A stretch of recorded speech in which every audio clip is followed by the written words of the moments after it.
Hello, welcome to Do It Yourself channel. Today I will show you where to find the option and how to turn on touch and hold to edit option in Samsung Galaxy S22.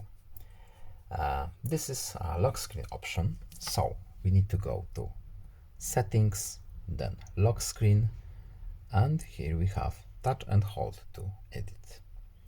So let's enable this option. What does it do? When we have our lock screen, when we touch and hold, we need to unlock our phone, and now we can edit our lock screen. It's a shortcut for our lock screen. That's all. I hope this video was helpful to you. Please leave a like and subscribe. Have a nice day and see you in the next video. Goodbye.